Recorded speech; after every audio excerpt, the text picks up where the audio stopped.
আমি আজকে একটা পেঁপে ভর্তার রেসিপি করছি।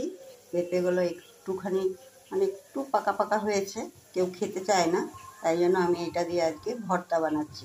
এই ভর্তাটা বানালে তখন সবাই খুব খুশি মনে খেয়ে নেয়। সেই জন্য আমি পেঁপেটাকে দেখুন পিস পিস করে প্রেসার কুকারে সিটি দিয়ে সিদ্ধ করে নিয়েছি। কড়াতে আমি সর্ষের তেল দিয়ে তার মধ্যে একটু কালো জিরে ফোড়ন দিয়েছি, দিয়ে আমি এই পেঁয়াজটা ভাজা করে দিয়েছি। পেঁয়াজটা ভাজা হয়ে গেছে আমার।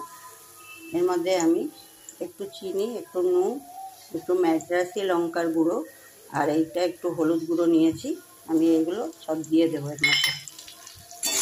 দিয়ে আমি ওই পেঁপে সিদ্ধগুলো এর মধ্যে দিয়ে দেবো। এর মধ্যে আর জল দেব না, আমি ওই পেঁপে সিদ্ধগুলো এখন দিয়ে এর মধ্যে ঘেটে দেবো।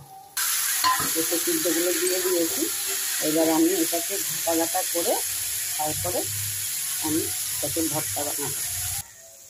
দেখুন আমার এটা খুন্তি দিয়ে ম্যাশ করে এমনি হয়ে গেছে। আপনারা চাইলে হাত দিয়েও চটকেই প্রথমে দিয়ে দিতে পারেন, আমি তো খুন্তি দিয়ে ম্যাশ করে দিলাম।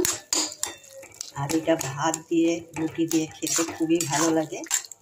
এটা এই ভর্তাটা করে একবার এইভাবে খেয়ে দেখবেন, খুবই কিন্তু টেস্ট লাগে।